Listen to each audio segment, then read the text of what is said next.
All right, go ahead and introduce yourself. Hey, I am Brianna Roberts. I am a voice actor. I'm primarily known for my work in dubbing anime into English, but I also do all sorts of other things, video games, commercials, whatever, have voice will work type of situation. I'm also a stage actor.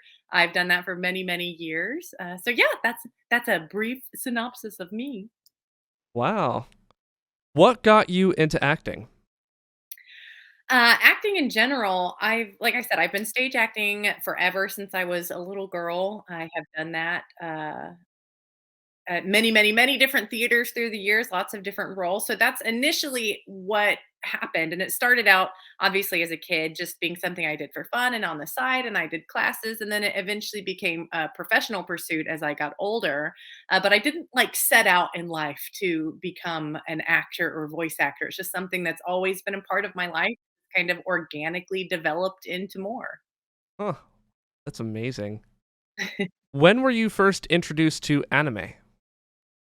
Not until much later in life. As a consumer, I hadn't really watched any anime until maybe 2017. I can't remember the exact year. Oh. Danny Chambers is my best friend, Oh, and I went to college together. We knew each other for years before either of us started voice acting. And we were both actors and had worked together in different stuff. And she got her first big role at what was Crunchyroll, which was then Funimation.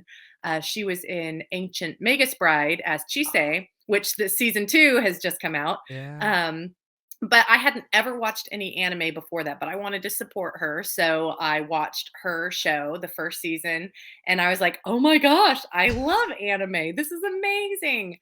So I asked her, I was like, "What are some other ones I need to watch?" So I think the first one that she told me to watch was Fairy Tale. So, Oh, got the classic every yeah. rite of passage watching Fairy Tale. So that was kind of my start. So it really wasn't until much later in life that I discovered anime as a consumer. Oh, wow. And I saw you were in Fairy Tale. Yeah, That was that's actually one of my very first roles. wow. Yeah, it was pretty cool to have been one of the few at that point, only a few anime that I had watched, and, Fairy Tail was in its final season at that point, and so I kinda had this, like, dream, like, "Maybe I'll get to be in Fairy Tail before it goes away," and it happened. It was literally, I think, my 2nd or 3rd role I ever had. Wow. Do you have any other jobs like writer, translator, ADR director, any of that? I do. I have a lot of entertainment jobs, none of them related to voice acting. My primary thing that I do is I am actually a talent agent in the commercial division for Linda McAllister Talent. I have done that for many years. I used to be the film and TV agent for the South Central region for quite a few years. And then I stepped away for a couple years to focus more on my acting. And I did stage and I worked at a theater during that time. And then when I came back 2 years ago, I started working in the commercial division this time. So that's the main thing that I do. I am also a photographer and I primarily take actor headshots. Just, I guess, being in the industry, that's kind of become my niche for photography. That's my weekend job. So, yeah, and through the years, I've done other things. I've worked as a producer at a couple production companies. So, I've just kind of always been in the entertainment industry. Wow, okay. Now I noticed that most of your work is with Crunchyroll slash Funimation, but this is a Mhm. Sentai dub. Do you live in Dallas or Houston? I live in Dallas. I'm originally from Houston, so my roots are from the Houston area. So I travel into Houston for the sessions with Sentai, and all my family, like all of my family, is in Oh, Houston. So I just hang out with them every time that I go. This was my first role with Sentai. I had done, I think, some Walla with them a year or so ago, but this was my first official role to do with Sentai. I sounds love like it. you are very, very busy. So, what do you do in your free time? When I have it, I know that feeling. yeah, I have a 1-year-old, so that it consumes most of my life right now. But when I do have time for me, I have a 60-gallon fish tank of tropical fish. I really love taking care of fish. I've had a fish tank pretty much my whole, I would think I was 8 when I got my first fish tank. And then the only time I haven't had one was when I was in college and you weren't allowed to have a fish tank in a dorm. So I've always had one. I have a lot of, actually later today, I'm going to do, I need to clean my fish tank. So that's on my to-do list for today is to clean my fish tank. And then I love to read. I haven't had as much time to read since having a baby, but that's been one of my main pastimes through the years. So how did you get your start in professional work just in general with For acting? voice acting, um, I was working as a producer at a small production company, and I had only done stage at this point. I hadn't done voiceover or anything. And we were producing an original animation, and it was, of course, on a tight budget because it was a small, production studio. And my boss said, "Well, hey, Brianna, you're an actor. You do stage all the time. Why don't you just go ahead and voice this role and, save us a buck?" I was like, "Okay, sure, why not?" And so I jumped in the booth and I started recording this character for the duration of that series. And I mean, I just fell in love with it. I absolutely loved it. I quickly started realizing how it was different from stage acting. And I was like, I need to learn more. I really like this. I want to get better at it. So I started just researching different classes that I could take. There weren't as many options then. This was almost 10 years ago. Oh, So this was before there were really online voice acting classes. Now they're in abundance. So I found some. I was living in DFW at that time. So I just started, searching for some, taking what I could. I took some just more general acting classes for stage and stuff because it's all applicable. And so that's just kind of what started my professional pursuit and taking those classes and having representation and getting auditions. It just was kind of a snowball effect from there. and then you touched on it briefly, but how did you get started with anime work? Again, I hadn't even watched it. I had been voice acting for about 5 years. I don't remember the exact timeline, but several years before I even watched anime. So I didn't know that was a thing. I didn't know that Crunchyroll was in or Funimation at the time. I didn't know they were based in Dallas. Like I had no idea. Um, and I'm trying to remember how I specifically got into anime. So I had an agent at that point, and who I met Alexis Tipton. That's what it was. I met Alexis Tipton, and I had known her for a little while before, and she was directing a show at Funimation. And she brought me in for her show because she knew my background in acting. She knew I had been taking classes. And so she was my first opportunity to work with Funimation. And that was my first anime role. So that was kind of how that happened. And it's just been a slow progress since then. Yeah. What is your to date favorite project you've worked on or favorite Ooh, projects? favorite project in anime or just in general? Both. Okay, so in anime, I really love the show Ranking of Kings. It was Miranjo was my first major role to have that really has a character arc and development throughout the whole series. So that was really fun and challenging and interesting as an actor to get to play a role that you see their change from the first time you meet them to the end of the season. A lot of times, just having a little bit of a lower voice, I tend to play moms or side characters or teachers, your characters that don't always necessarily get a lot of screen time for character development. They just are who they are and support to the main cast, and that's fine. So it was cool though to have this opportunity to play this role that was much juicier. So that one of my favorite. The show is great. If you haven't seen it, check it out. Ranking of Kings is so good. It's a very good, complete story with a lot of mystery, but it does answer questions. The second season just started on that one. And then my most challenging or favorite role. Okay, wait. What the question was favorite role or favorite Yeah. project, right? Okay, so for stage, my favorite project I've ever done is the Addams Family musical. What? I played Morticia Addams, and it Oh. it was just the best ever. I am almost 6 feet tall, so like playing this character was just like made for me. So I loved it. That was probably my favorite ever stage performance. Then yeah, you saw ahead the what is your most challenging project or most challenging projects? Most challenging project. Okay.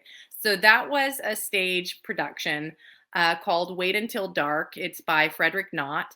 Um, it was later made more popular by the movie with Audrey Hepburn, but it started out as a play. I was the lead in that show. The name is Susan of the character, and she is blind.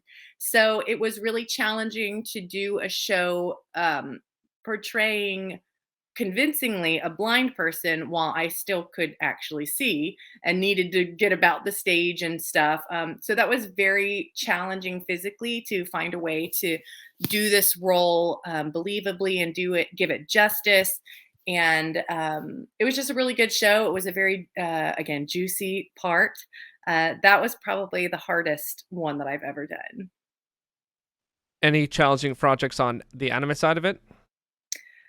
I'm trying to think if there's anything that's been challenging as far as like the character, because the skill and the ability, you learn, you get there, you start as an actor, you take classes, you learn, and you develop the skill to do the dubbing and the acting. So the challenging part would be a role that has a little bit more to it, or maybe a little bit more vocally challenging. I pretty much always voice stuff that's right in my vocal range, so I haven't really had anything that was challenging vocally, because it's always been in my general range.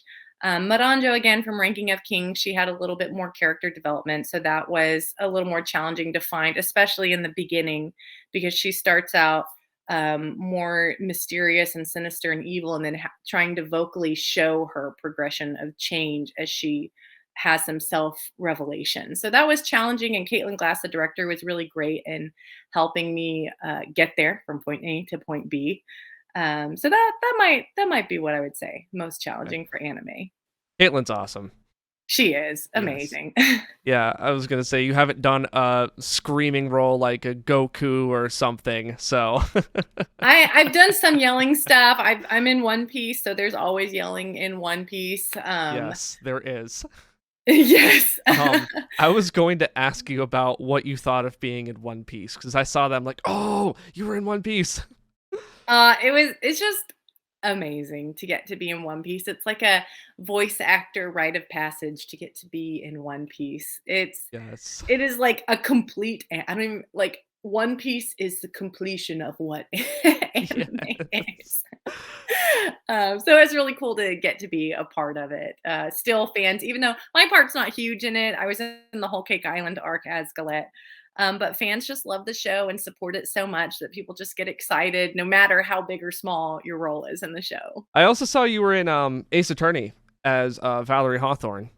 Yeah, that was one of my earlier roles with Funimation as well. I still remember being so nervous when I was recording that, because that was still pretty early in my career, and just being so not sure of myself and so nervous. When you after you've been doing it for so long, you don't remember individual sessions. They all Right. just blur together. But those early ones, I still have like some vivid memories that aren't even like meaningful. Just like I remember being in there and seeing Kyle or whatever.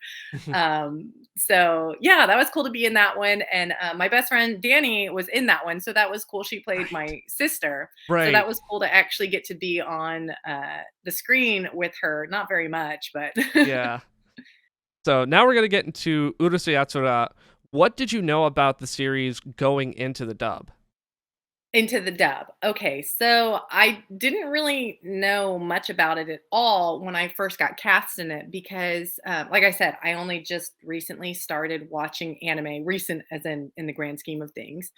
And there's just so much content out there when you come into it.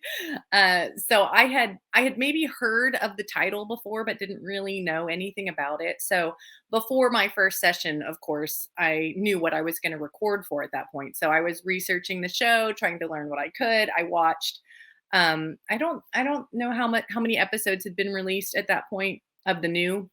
So I watched up at least through what we would be dubbing at that session, to make sure that I kind of knew where things were going and what the story was. But yeah, I knew very little beforehand. What was the auditioning process like for Sakura? So I actually auditioned for Lum. Oh. I'm not sure what the director, if he just had most people audition for Lum and then cast from that based on their auditions to different female roles. I'm not sure what his process was, but originally auditioned for Lum. Had a lot of fun. That was my first time to even meet Shannon. Shannon Reed, the director. Uh, we actually dubbed scenes from the first, maybe some in the second episode of the show. And it was a pretty long, I want to say it was like an hour that we were doing it. So it was great. Really got to show my range, which so often when you're not doing live auditions, when you're just submitting MP3s, you just have a few lines you get to do, and you don't get a lot of chance to interact with the director and take his notes or direction to change things or to do things bigger or smaller based on what he's looking for. So it was really a great experience, and I loved the way that he held his auditions. What inspired your voice for Sakura, or what was the director looking for? Um, when you're dubbing anime, obviously you want to remain true to the original character intent developed by the writer and the original voice actor. So you're not trying to do like a perfect match. You're going to have your own personality and flavor that's going to come out. But in general, you want to sound like the same character that has already been established. So just trying to base it on what was already there and just giving a little bit of my own flair. So I mean, the inspiration would just be the original content of the episodes and the character. And then I already asked this. It sounds like you've never seen any of the previous dubs.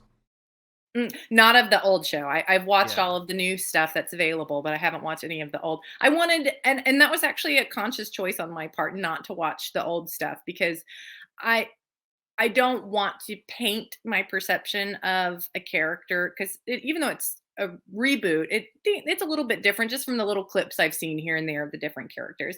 And I want to make sure that I am staying true to what was intended for the new show. Right. So I have only watched the new one. I think eventually, after we wrap on dubbing, I'll go back and watch the old one. But I just want to try and stay true to what we've already established and not get new ideas in my Right. head of what I should do.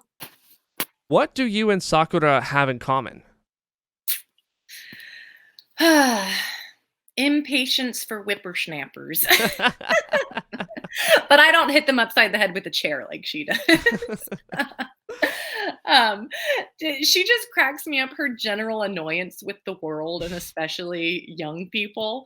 Not that she's old, but she, like high schoolers, she's like, high schoolers. Um, and she just so externalizes what she feels on the inside when it comes to that. And it just cracks me up because she's so like chill until you make her mad and then she's not chill. I'm not like that. I'm pretty much always chill. But it still is funny that sometimes she'll have sentiments. I was like, I feel that. I feel that. That's great. You're not packing away a ton of food. No, I wish I could, but man, Yeah. when I was pregnant, I packed away some peanut butter was my thing when I was pregnant. So I was definitely probably on Sakura level eating with peanut butter when I was pregnant. How involved, if you're aware, how involved was the Japanese staff on this dub? I don't really know. This was my first time really to work with Sentai, so I'm not really even familiar with their production process behind the scenes. And generally, as an actor, you're not involved with anything that's happening with the Japanese studio or the producers or anything. Most of your interaction and knowledge is just what the director shares with you in the booth. So I don't know. Okay. Okay, because sometimes you'll get direct feedback, like they'll either be there or they'll be on the phone or Mhm. something. So, I Yeah, wasn't no, sure. they at least in the sessions, they have not been involved in the recording Okay. sessions. And there was again, because you're an actor. I asked Jack this, and he Mhm. wasn't sure either. There was about a 2 month delay from, or 2 month. I can do math. Like a 4 month delay between announcing the dub and the dub actually coming out. Do you know why that is? I don't know. Sometimes, and this is just a speculation. This has nothing to do with any knowledge I actually have. Right. Just sometimes in general, it has to do with how quickly you're able to get the assets from the Japanese studio to be able to start recording or to start translating the scripts, whatever is required behind the scenes. Sometimes there's just a delay in getting the materials. whatever those reasons may be, who knows? But that can sometimes delay dubs, is just getting the materials to get started on the actual production of the dub. I don't know if that's what happened here, but I know that's a common thing that happens with delays sometimes. And then I forgot to write this question down. When did you formally start recording for the dub? For I can look on my phone. I don't actually remember. It was before the first episode came out. It was a little while. It looks like it was January 10th when I recorded my first episode. Now they Okay. might have already been recording some of the other characters, but that's when I first started. Yeah, that's about what Jack said. Jack said about late December, early January. Oh, Mhm. okay. Mhm. So Avi, who is kind of my co-host for this episode, he had a question. Tell us about the Mhm. recording the chant in episode 2. It was so fun. That was my very first recording session at Sentai and working with Shannon. Um, it was so much fun, and Shannon changed some things on the fly because we needed it to last a little bit longer. So he added those things at the very end about the soy sauce on the side or whatever it was that was at the end. That was all Shannon adding that. Um, that was probably the most fun recording session I have ever had. That scene is just wild. Yeah. And it was just so much fun. There's so many ups and downs. And getting the timing just right on that was hard to say it and do it chant and match her flaps. So I remember us having to like really work to try to get it just right because we wanted it to be amazing. And it And I was. think it thank you. I think it all came together in the end. That's, like I said, probably one of my favorite scenes I've ever done and definitely the most fun I've ever had recording. Any other highlights you'd like to mention about voicing Sakura? It has just been such a delight and a privilege to be a part of this show. It's one that people really love and they hold near and dear. And because it was based on the original show, it just came right out of the gate with so much support. And sometimes when there's a reboot that happens, people are like, nah, about it because they like the original. And I'm sure there are people who are nah about it. But most everyone has been so supportive of it and see it for what it is. It is a reboot, but it is not doing away with or trying to replace the old. It's just retelling what is a great story and giving these characters life again for a new age and audience. And it's just great to be a part of it. I just feel so humbled and privileged to be in the show. Couple more questions about this show. Was there any Mhm. dialogue that Shannon had to explain in detail due to the Japanese cultural context? Nothing that comes to mind. I've been doing anime long enough now that I've just become a little bit more familiar with Japanese culture. And for a little while, I was studying Japanese, and then Oh, got pregnant and had a baby, and that just went by the wayside. One day I'll pick it up again, yeah. but when your brain has to focus on keeping a tiny human alive, you don't have room for anything else. Um, but I don't remember there being anything that we had to talk about. Okay. So, last thing about Urusei Yatsura, anything you want to say to the Urusei Yatsura fans out there? Just keep supporting the show and the dub. Show your love online for it. I would love to meet fans in person. So if you have a convention that's near your local area, request me or Jack or whoever, Jade, and hopefully we can all get there and meet up. I still haven't met anyone in the cast since Oh, I live in Dallas, and most everyone else lives in Houston. So I'm hoping to one day actually get to meet in the flesh everybody. yeah, that's right, because, yeah, you live away. So, wrap up questions. If you had the chance to voice any character or be on any project, what would you choose? Okay.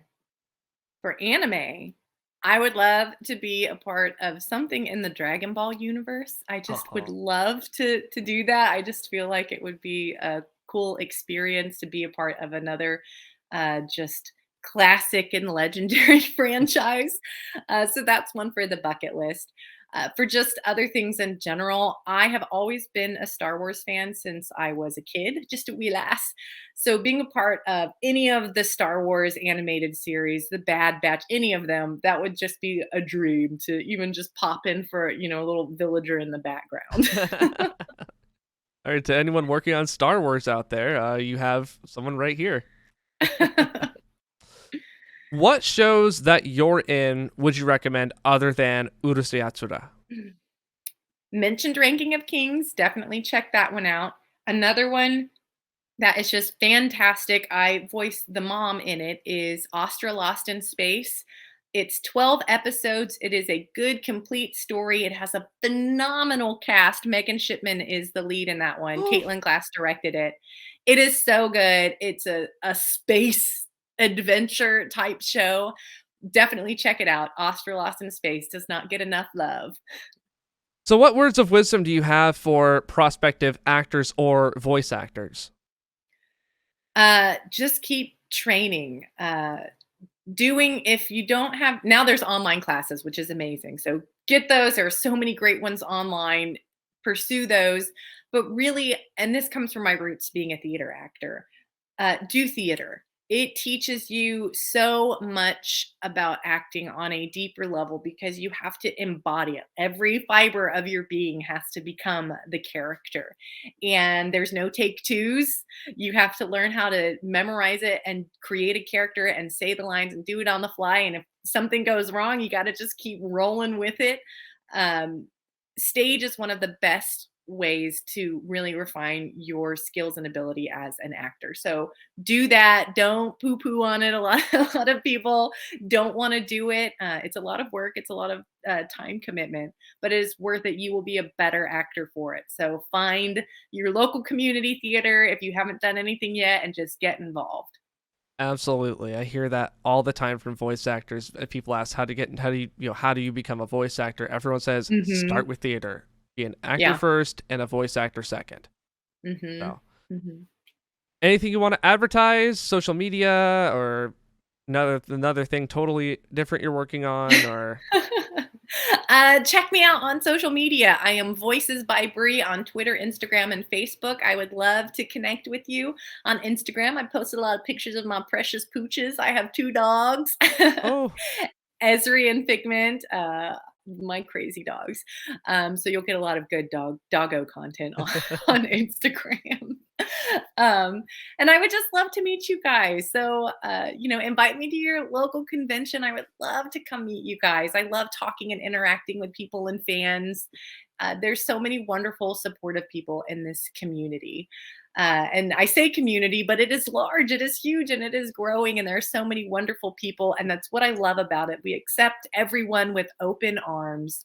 And it has just been such a blessing to become a part of what is the anime world. It was a piece of my life I didn't know was missing because, like I said, I didn't start doing it or watching it until I was older and being exposed to all the wonderful people like you that are in this and make it what it is. So, thank you for letting me be a part of it. but yeah, thank you so much. I hope you enjoy the rest of your lovely Saturday. I don't know what the weather's like down there, but here it's a little bit cloudy, but I'll probably go out and enjoy the Cloudy weather. here too. Yeah. Yeah, Well, thanks again so much. Let me know when the episode comes out, and I'd be happy to absolutely. share it on social media and tell people to go watch it. Thank you so much. Take care. You too. Bye bye.